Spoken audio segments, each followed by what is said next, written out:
melts from this continent, sea level goes up. As Earth gets warmer, what will happen to Antarctica? We're going into uncertain lands, uncertain future. How will the Earth respond? Today, a pioneering team is searching for answers with a bold new plan and a revolutionary new machine. No one has ever drilled through an ice shelf, and they present these challenges. They must drill down nearly a mile and more than 20 million years deep into Antarctica's ancient history. In this unforgiving place, it's never been done before. It's quite amazing when you think about where we are and what we're doing. Anything can go wrong at any minute. The stakes are high because the secret to Earth's future lies buried in Antarctica's past. Right now on Nova, Secrets Beneath the Ice.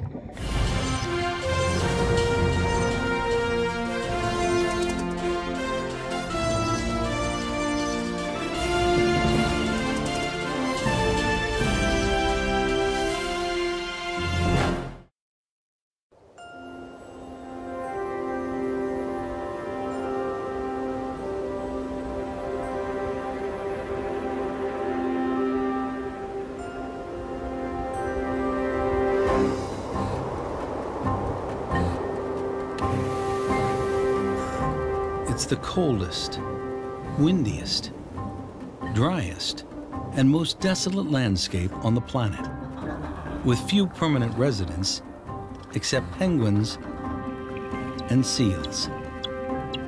This frosty continent appears locked in a perpetual ice age.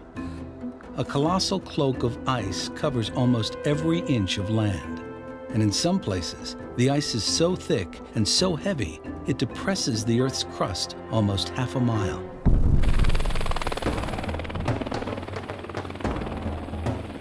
Some people call it Earth's freezer, but scientists call Antarctica the ice. Antarctica plays a fundamental role in the way the Earth functions.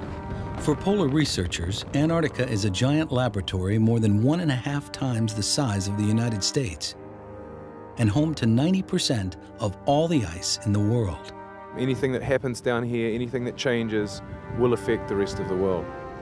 Most people don't think that change in Antarctica matters to them. But when we look at New York City and we look that it's in front of the ocean, it matters. What would happen if all of Antarctica's ice were to melt? Antarctica melts, sea level goes up 12 stories in New York City. Sea levels would rise by more than 150 feet. Flooding coastal cities, displacing hundreds of millions of people. That would be a change that you could see from space. Earth would look different. In any case, even a loss of just 10% of Antarctica's ice would be catastrophic. It would raise the sea level over there in Manhattan about 19 feet, right up along the edge. Big sections of Brooklyn would be underwater. Certainly the Mediterranean and some of my favorite cities like Venice would look very different. Tens of millions of people would have to be relocated. It'd be almost a different planet. If sea level changes and the climate around the coastal regions change, it's going to affect the climate where you live. It's going to affect the things you can grow. It's going to affect how you live. There may be a list of things in store that come as a result of raising sea levels that we haven't even thought about yet. Could this be our fate? Is Antarctica heading for a major meltdown? If so, it may happen over centuries. But it could already be starting because the climate is changing. And it's changing because burning fossil fuels has increased the level of carbon dioxide in the atmosphere.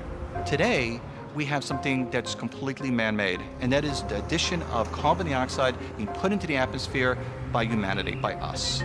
Carbon dioxide is a greenhouse gas. It prevents the sun's heat from escaping. I'm in the Brooklyn Botanic Garden, in a greenhouse.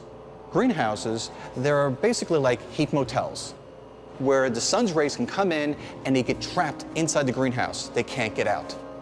So like glass in a greenhouse, gases like carbon dioxide trap solar energy in our atmosphere. But now, those levels are increasing. The result is our Earth is now warming up. And the ice is melting, both in Antarctica and the Arctic. In the north, there's two clear signals. In the Arctic Ocean, you have lots of floating ice and not sticking around through the summer. That's one sign of it getting warmer. The other sign, the edges of the Greenland ice sheet are changing. And the loss of Greenland's ice is now speeding up. In August 2010, an iceberg 4 times the size of Manhattan broke off the edge of Greenland. But Antarctica has nearly 10 times as much ice as Greenland. And in the past decade alone, rising temperatures have caused giant pieces of coastal ice to shrink or crumble. Polar researchers fear that this could be just the beginning of a chain reaction. But have Antarctica's ice sheets ever collapsed before? That's what an international team of geodetectives wants to find out. Here we actually have some running water, some meltwater coming out of the ice. To get a more precise picture of Antarctica's future, they plan to dig deep for answers in the past with a giant drill. By drilling into areas around Antarctica, we're able to perceive a history that has an impact for where we're headed as a planet. Antarctica was not always locked in a deep freeze. 160 million years ago, it was part of an enormous supercontinent closer to the equator. At the time, Earth was much warmer than today, and fossil evidence suggests this giant landmass was a tropical habitat teeming with dinosaurs. Eventually, the supercontinent broke apart, and Antarctica drifted south. As Earth was getting colder, falling carbon dioxide levels and powerful ocean currents cooled the isolated continent even further. And then, around 34 million years ago, ice slowly began to form. It would take millions of years for Antarctica to finally lock into a deep freeze. And during that time, it remained warm enough for plant life to survive. Evidence of that was recently unearthed in a relatively ice-free valley in the interior. Here, geologists Alan Ashworth and Adam Lewis find a remarkable fossil.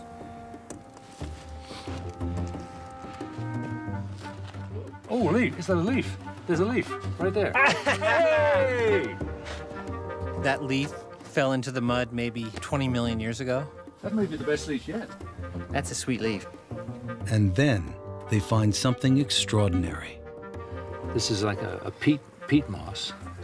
And then if we, tease some of this out, they're like freeze-dried. Under the microscope, these brittle mosses are in pristine condition. These moss fossils are not rock, but actual plant tissue, the last vestiges of vegetation from a time when Antarctica was still warm. They were found under a layer of volcanic ash that dates back millions of years.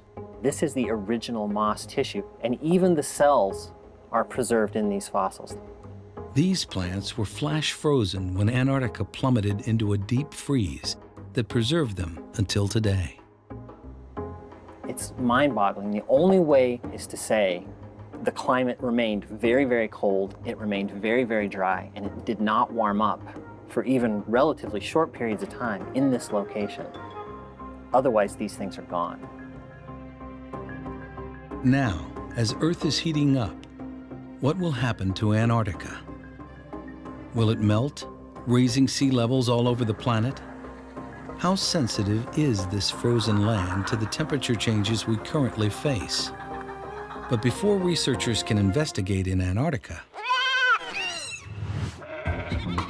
last-minute testing is taking place here, over 2,000 miles away, in the countryside of New Zealand, with a brand new drill. Yeah, it's a shakedown. We've got a few leaking connections and things that don't quite fit as well as they need to. A little bit of modifications required. Pretty common with a brand new piece of equipment.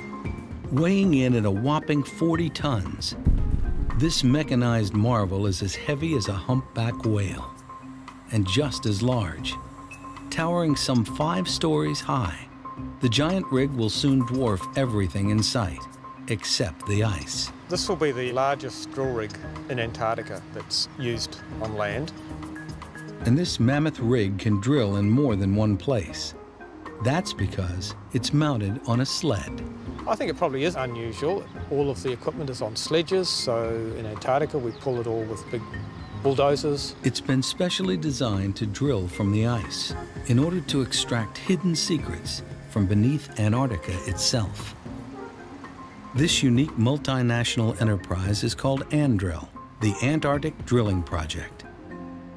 For team leader David Harwood, it's a dream come true. As a scientist, there's a passion. There's a passion that comes in trying to figure this out, trying to identify what has been the past history of the ice sheet, and wondering what the future might hold. Soon, the giant drill will be dismantled and ready for a long sea voyage. We'll then start the final screening process, and will get you to take your extreme cold weather jackets off. But now, the ANDRIL team gathers at Christchurch, New Zealand, for the 6-hour flight to Antarctica in a C-17 cargo plane, jam-packed with people and gear. Their flight passes over the Trans-Antarctic Mountains, which divide the continent into 2 regions.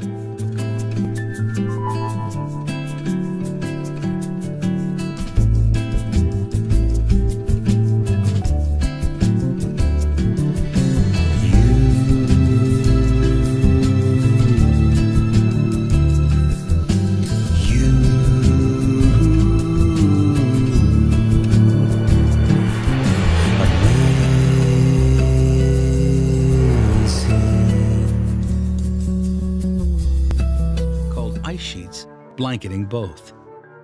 The giant East Antarctic ice sheet is 10 times the size of the West. It's frozen firmly to bedrock, high above the sea, and in some places, the ice towers almost 3 miles into the sky. The smaller West Antarctic ice sheet is less stable. That's because it rests on land well below sea level, and it extends hundreds of miles over the ocean in floating ice shelves. It's likely East and West Antarctica will respond very differently to a warming world.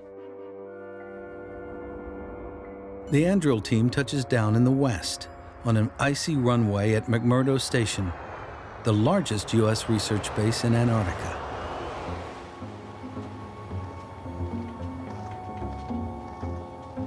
As David Harwood and Richard Levy step out onto the ice, the first thing they notice is the weather. Breeze is a bit chilly, but it's beautiful. It's good to be back.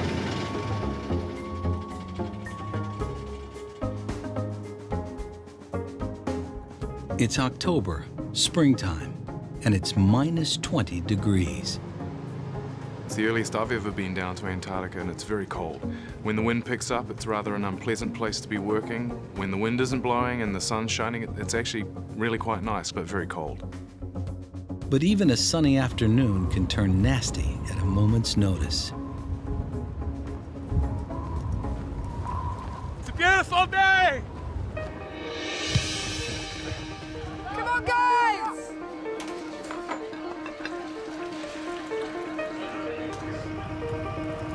McMurdo Station has been a vital hub of research for over half a century. What began as a tiny outpost has over the years grown into a small town. McMurdo houses a population of 200 people year-round. But during the research season, it becomes home base for over 1,000. Every year, McMurdo supports scores of research projects, providing lab facilities, food and supplies, and survival training for teams of scientists who will head out to remote field camps. This season, those numbers include the ANDRIL team of over 50 technicians and researchers from the US, New Zealand, Germany, and Italy. Andrill is funded by their governments and the National Science Foundation.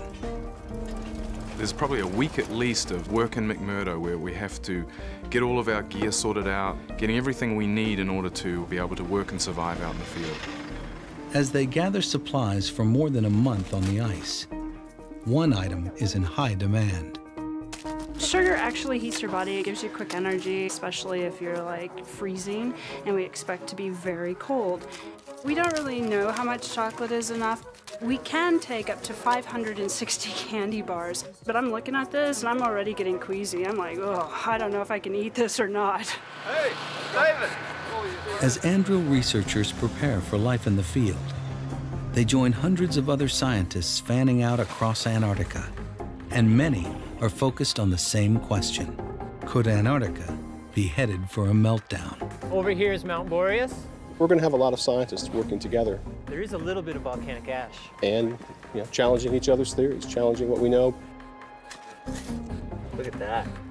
As a community, we're going to find the answers.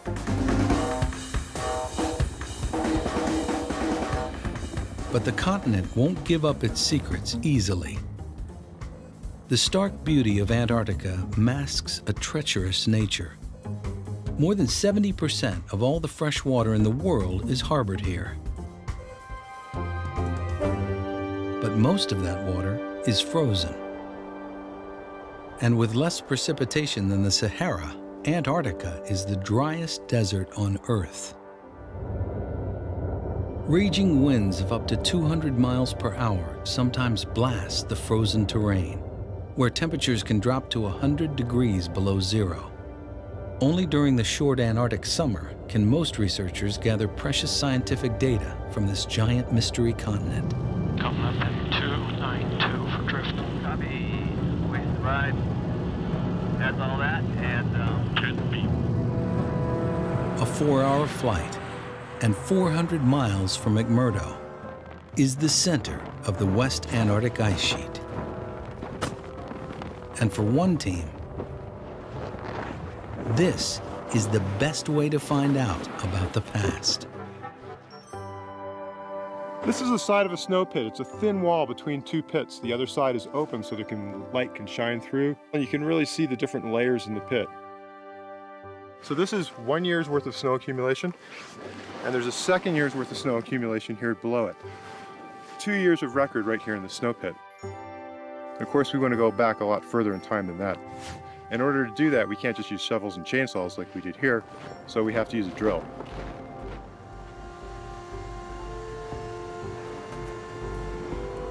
Ken Taylor's team is drilling through ice. Their goal is to gather samples from the nearly 2-mile-thick West Antarctic ice sheet. And the deeper they go, the further back in time they travel. Here, we're at about 480 meters deep right now. This is right around the time when Jesus lived. It's right about 0 AD, right when BC years turned into AD years. These ice cores contain tiny bubbles of ancient atmosphere that were trapped each year as the snow was compressed into ice. Yeah, nice bubbles in this one. That's ancient air in there. When we crush samples like this, that'll get the gas out of there and we can sample the ancient atmosphere. We can also get a record of how things like temperature and sea ice changed in the past. And by combining these different records, we can understand how the climate system has operated in the past.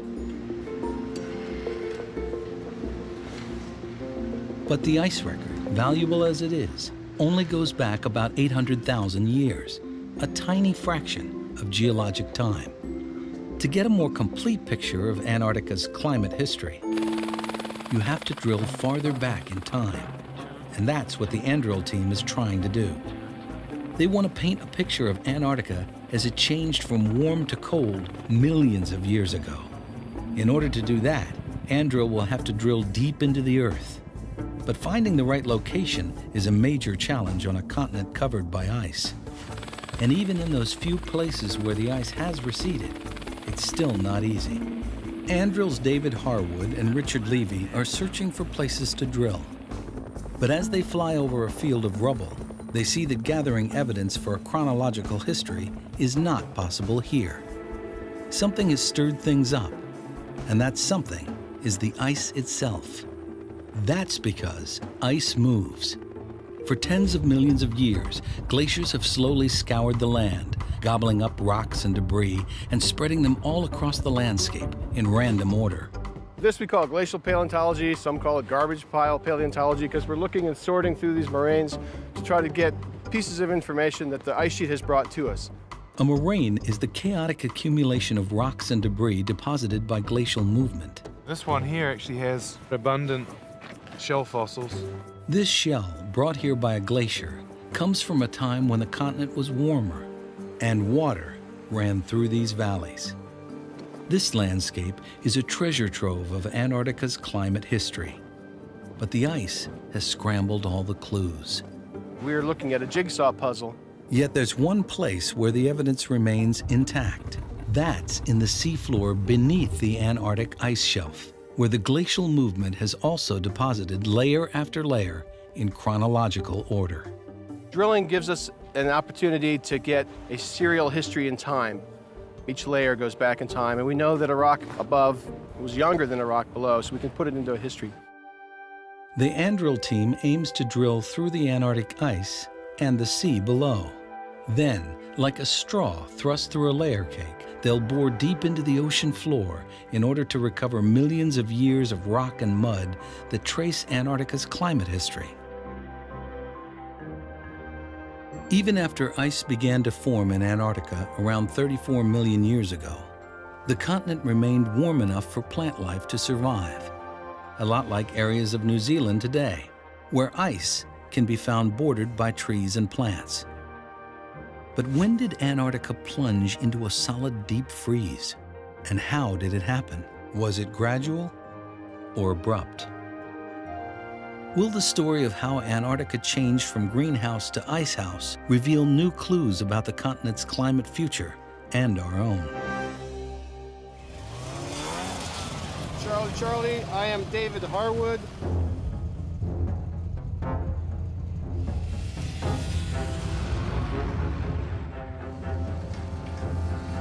The Andrill team will spend the next few weeks searching for drilling locations from the surface of the ice. But David Harwood remains focused on what lies below. When I'm driving across there, I'm always thinking about what's beneath us. I'm over about 15 feet of ice, and over that, I'm over about 1,500 feet of water, and then into the sediments below that. Here at the bottom of the world, the sun never sets in the summer. And as night blends into day, the work begins in earnest. The team heads out to McMurdo Sound, a place where the ocean freezes annually, creating a precarious platform of floating sea ice that will only last a few months. We're standing right now in the southern part of McMurdo Sound. Seasonally, this region will break out. The sea ice that we're standing on will melt out. It's now strong enough, perhaps 20 feet beneath us is the thickness of ice, and then 1,500 feet of water beneath us as well. Just to be sure they're in the right place, fire in the hole. The team blasts powerful sound waves through the sea ice and into the seafloor below. The result is a sonic street map of layer after layer of rock and mud, each one representing a different era of the past. By looking into the past, we can maybe project into the future. How dynamic has been the behavior of the ice sheets? Have they been static and slowly changing? How active a player have they been?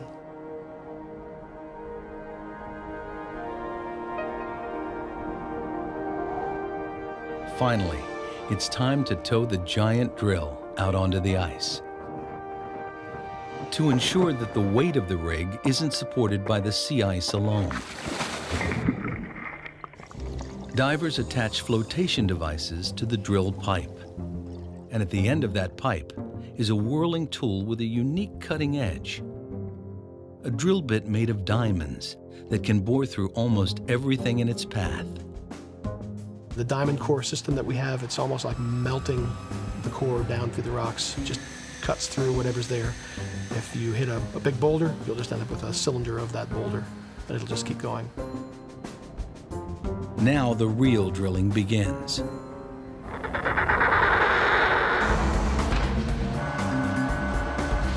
There's not a minute to waste because the Antarctic research season is so short.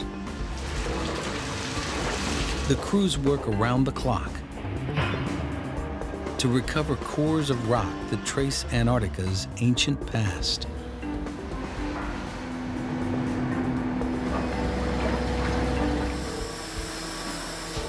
The powerful drill bores down over 3/4 of a mile, bringing up 12 feet of core at a time, each foot averaging 1,000 years of climate history. It's an astonishing feat. It's quite amazing when you think about where we are and what we're doing. We've got a drill rig, a 60-ton to 90-ton with all the equipment on it, drill rig sitting behind us here on 8 meters of sea ice, above 380 meters of water, and then we're drilling down into the seafloor below that with a 3 to 4 inch diameter pipe that's turning round and round like a piece of spaghetti hanging down through the water and into the ground, and it's wobbling around a bit, and we're turning around and bringing core up from deep within the earth. Anything can go wrong at any minute with this process. And all too soon, it does. Sometimes even a drill bit made of diamonds can run into trouble. We haven't been getting particularly good quality core, and we're suspecting that the drill bit has been damaged. In places it's a little bit narrower than it should be for the size of the diamond bits. And that means we have to pull all of our pipe out, this is about 1,700 metres, and replace the bit, and then put the pipe back down the hole, and that's going to take us about 24 hours to 36 hours. Removing and replacing nearly a mile of pipe is no easy task, especially when it's your job to change it all out, piece by piece. But for other members of the Andrill team, it's a welcome break.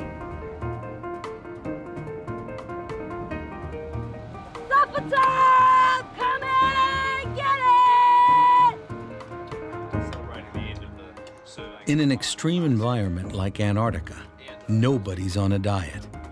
Your body is working so hard to stay warm, packing away 6,000 calories or more a day is not an indulgence, it's a necessity. Is there coffee on the stove?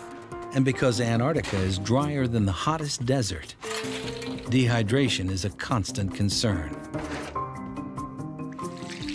And keeping the drill up and running is another.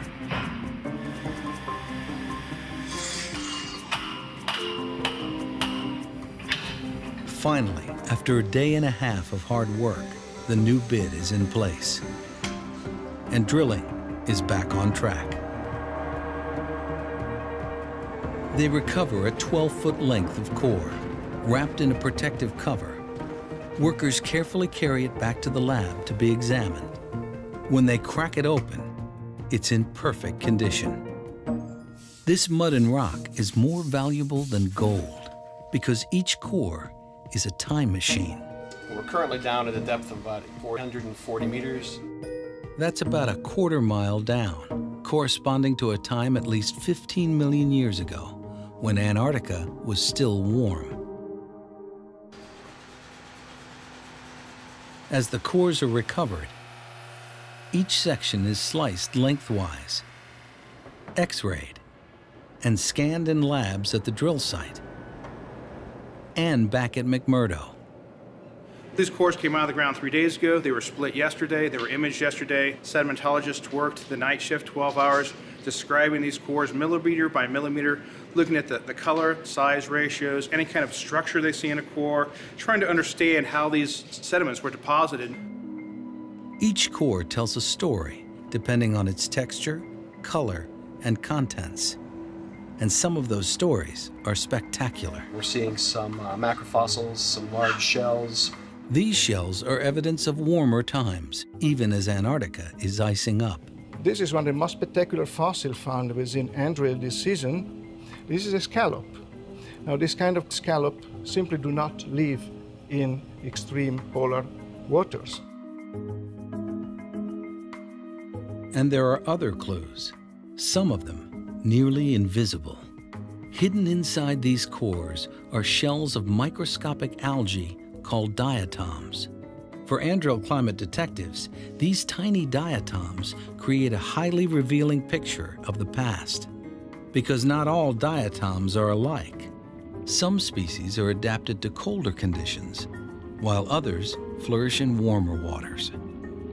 We use them as biological markers, index of different environmental conditions, cold or warm, frozen waters or open ocean waters. Again, the Andrel team examines cores from around 15 million years ago. They find smooth green sands containing diatoms that thrived in relatively warm water, confirming this was a time before Antarctica finally froze over. This is a very well-defined warm period. Iceberg-free waters, open waters where diatoms are growing and thriving. You can see this persisted for quite some time. A picture is beginning to form of a long period of transition, starting 34 million years ago, when a cooling climate led to the formation of ice. But even so, conditions remained relatively mild. But when did Antarctica finally slip into a deep freeze? The answer lies in cores from around 14 million years ago. Instead of smooth and green, these cores are rocky and gray, and some contain diatoms that thrived in cold glacial waters. This amazing discovery reveals a rapid change from cool to frozen. It fills in what has always been a blank page in Antarctica's climate history.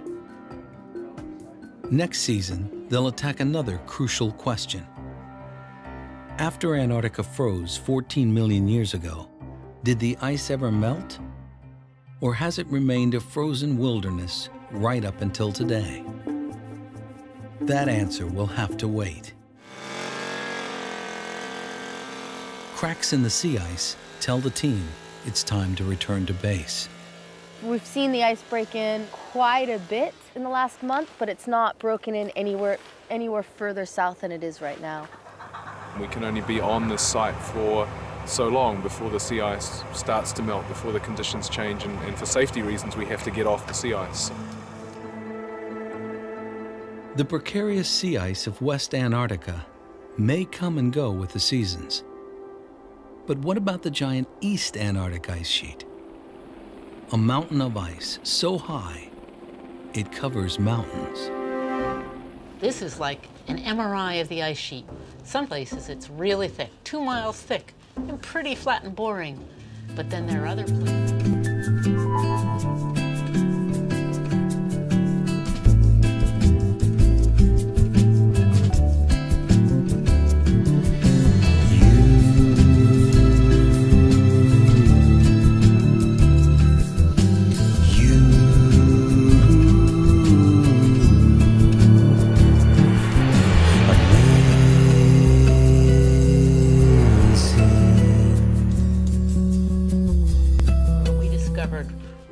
Mountain ranges the size of the Appalachians, but totally hidden by the huge East Antarctic ice sheet.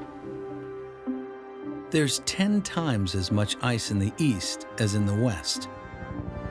But a small portion of the east has almost no ice at all.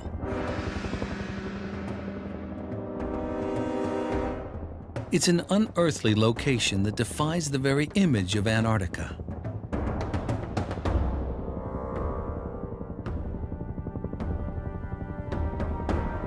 These are the dry valleys, cold, barren, and except for a few scientists, almost completely devoid of life. The landscape is so alien, NASA has used it as a test site for space programs. It's a fantastic place. You can't find this anywhere else on Earth. Its closest analog is the surface of Mars. Mullins Valley is the ultimate remote field camp. It serves as home base for a pioneering band of glaciologists led by Dave Marchant.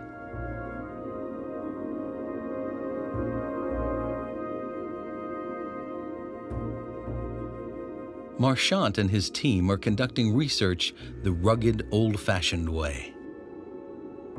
They'll live in tents and won't be picked up for 2 months. They need to be self-sufficient, and for the most part, they like it that way. Good day. Burritos.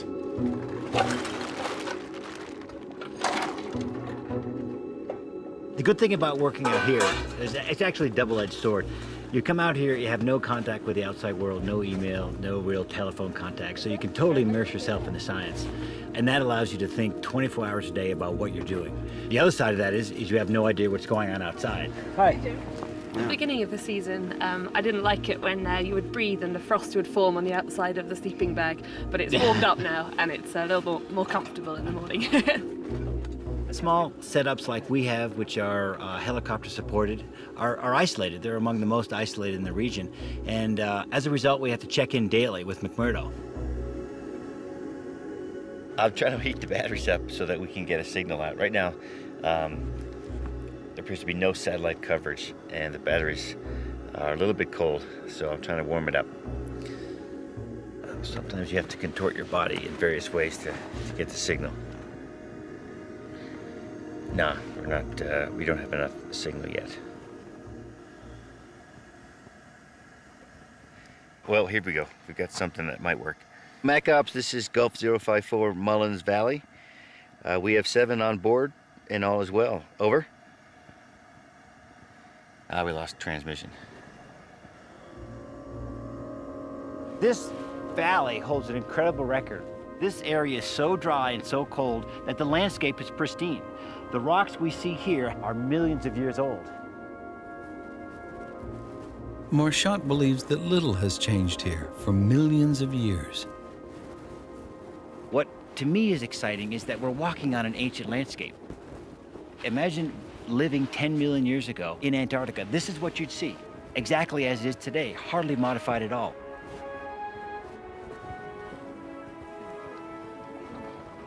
But when Marchant's team drilled beneath this rubble, they found something totally unexpected. A hidden glacier that extends hundreds of feet below the surface. This is, in my opinion, the oldest dated buried glacier on Earth. Is it all out? Yep, it's all out. Are you getting it? Yeah. The evidence comes from volcanic ash. The dry valleys are surrounded by extinct volcanoes that erupted millions of years ago. We're finding ash deposits on top of ice. Ash dates are coming back as old as 8 million years. And according to Marchant, this volcanic ash shows this hidden glacier, once frozen, has never melted. This is volcanic ash that erupted from a volcano and has been sitting there for millions of years. It shows no chemical alteration, which you'd expect if there were any amount of liquid meltwater over that duration. The fact that it's dry and pristine tells me it's always been here, which is incredible. Equally astonishing, and just 300 miles away, there appears to be a completely different picture. Exploring East Antarctica, closer to the South Pole, Andrill's David Harwood found leaf fossils and pieces of wood.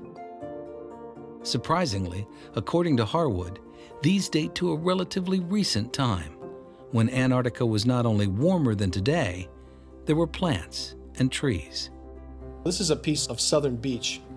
This wood is not fossilized in the sense that it is petrified. It could still burn. To find the wood and leaves together is pretty phenomenal. It's really phenomenal for Antarctica, particularly for Antarctica in this time period, about 4 million years ago. This season, the drill is set up to find evidence of what happened in Antarctica during this period, 3 to 5 million years ago. It's a time known as the Pliocene. Now, what's important about that is that the Pliocene was globally warmer than today. The same temperatures as our Earth may be headed for at the end of the century, if climate change predictions are correct. If we go back 3 to 5 million years into the geological past, we know that that was a time when Earth's climate was warmer than it is today, perhaps by 3 to 4 degrees. So it's the best example we have of where the climate's heading in the next 100 years. The drill's new location is on the giant Ross Ice Shelf, which extends out and over the ocean. It's the largest ice shelf in the world, and it helps hold back the massive Antarctic ice sheet from flowing into the sea. These ice shelves are very important. What they do is hold back the flow of ice that's actually trying to flow out into the ocean. We call that buttressing. If warming oceans cause the Ross Ice Shelf to break up and melt into the sea, the West Antarctic ice sheet would eventually follow right behind.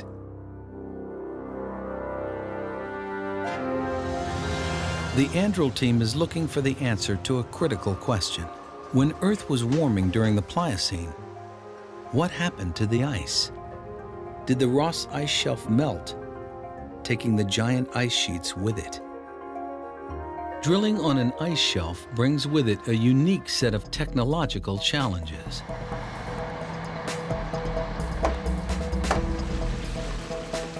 Including constant problems with mud and water.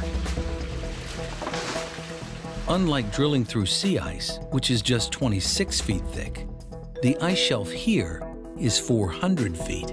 We're looking at least doubling or trying to double our capability below the sea floor and penetrate to 1,000 meters or better into the sea floor.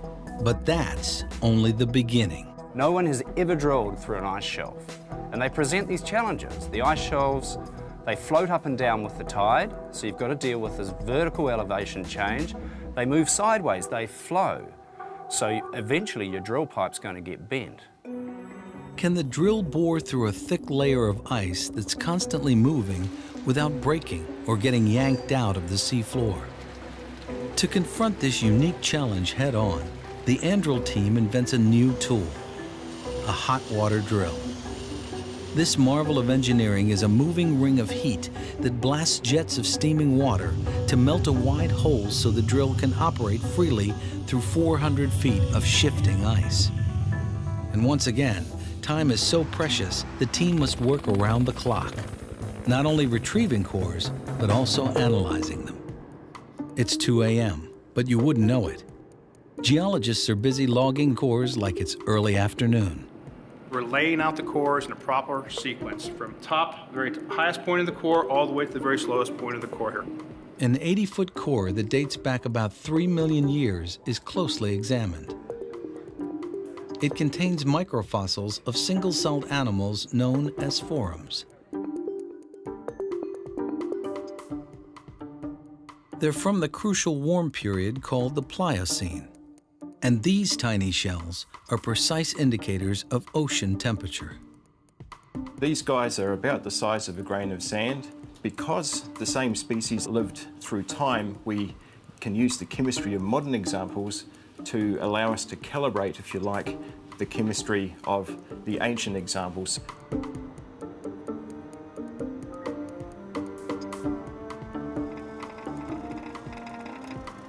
What Gav's doing here is he's measuring the amount of two metals, magnesium and calcium, that are in the ocean and get incorporated into the shell of the foram when it's growing in that ocean. And that process is dependent on the temperature of the ocean. So if we know the magnesium, we know the calcium, we can determine the temperature of the ocean at the time that foram lived. And because of that, Andril researchers can now calculate Antarctic water temperatures during the Pliocene. What this is telling us is temperatures were 3 to 4, perhaps 5 degrees above present. Even just 1 degree rise in ocean temperatures in the waters surrounding Antarctica will attack and begin to melt the ice shelves from below very quickly. The air temperatures will stay cold enough to keep things frozen at the surface, but what we're worried about is the ice being attacked from beneath, not from above. And the cores reveal that this is what happened during the Pliocene, when global climate was warming. But they display even more change than expected, revealing not only a patchwork of glacial rubble, but also smooth mud from open seas, indicating that ice both froze and then melted many times. There's a really important change right here. This interval shows us quite a dramatic change in the environment. There was ice, and then there was no ice. The ice sheet has gone backwards and forwards. It's advanced and it's retreated. As they examine core after core from the Pliocene, they continue to see surprising signs of change. The results of the drilling are simply spectacular. They give us a picture of a dynamic ice sheet coming and going regularly more than 60 times. What we're seeing in this record is telling us that Antarctica is not just a benign spectator, it's a player. What this means is while it was generally warm during the Pliocene, there were also brief periods of cooling, and the ice was exquisitely sensitive to even small changes in climate. Just a few degrees could tip the scale from ice to no ice. So what's in store for our future? As Earth continues to warm, how much Antarctic ice will melt? And how high will sea levels rise? Andril scientists turn to computer models by Rob DeCanto and Dave Pollard. We developed these climate models based on our best understanding of the physics of the climate system and, in this case, ice sheets.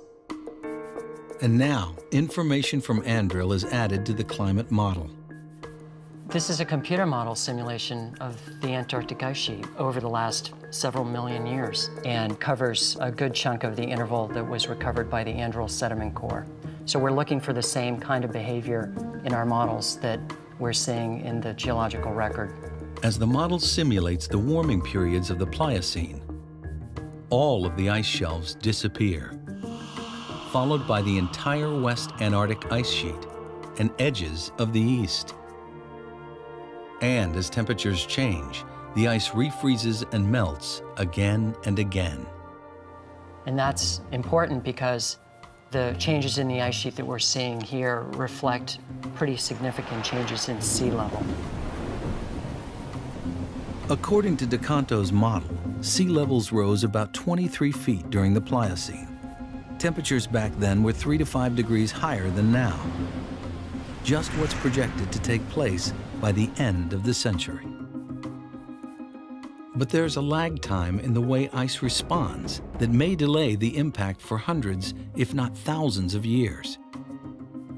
Regardless, coastal cities all over the world would be at risk, potentially displacing millions. We would be remapping places like Boston and New York, the Bay Area, not to mention, of course, places like Louisiana, Miami, New Orleans, of course. But even that might not be the worst case scenario.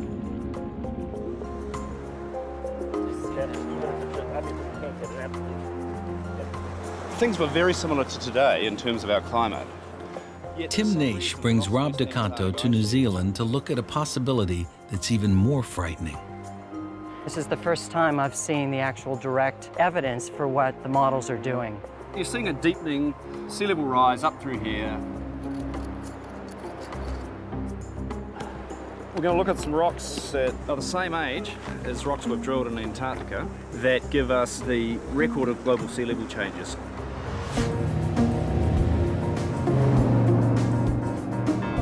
Here along the Rangitikei River, tectonic forces have raised the land and the river has cut into the earth to expose layer after layer of sediment that once was the sea floor.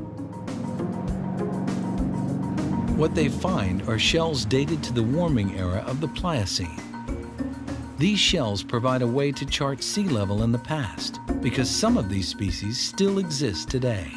Many of these shells you see in here actually live today. So they live around the coastline, and we know the water depths they live in today. So by breaking them out of these rocks and identifying them, we can say the depth they were living here over 3 million years ago. Because these shellfish live on the sea floor and can only survive in water at specific depths, they suggest that sea levels in the Pliocene were much higher than even the computer models predict.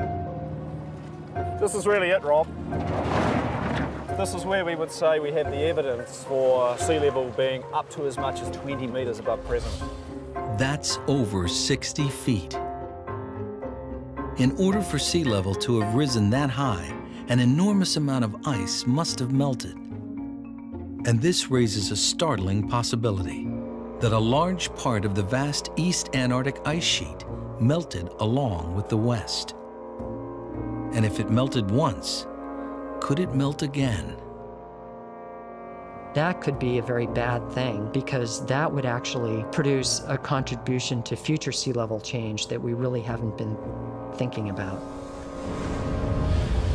This presents an even more dangerous and unpredictable picture of Antarctica.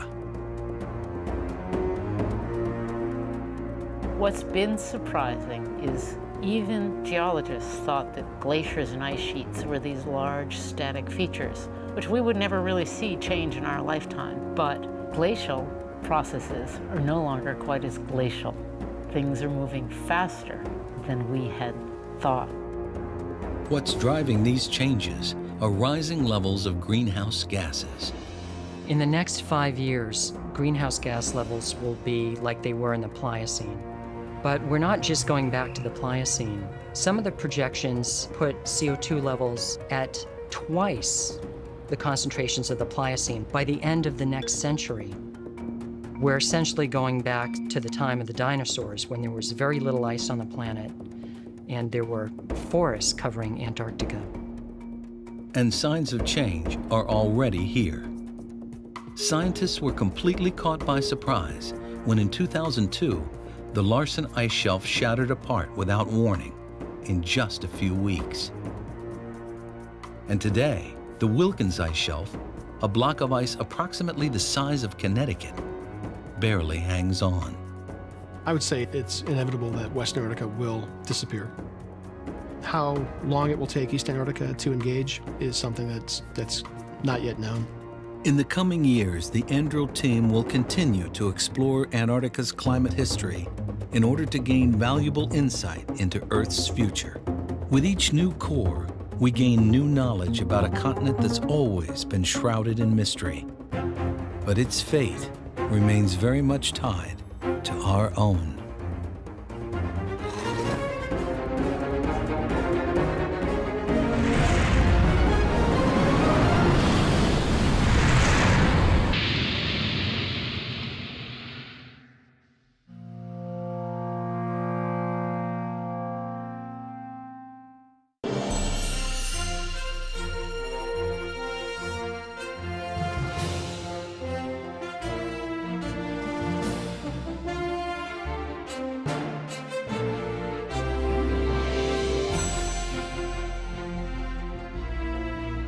This NOVA program is available on DVD at shawpbs.org or call 1-800-PLAY-PBS.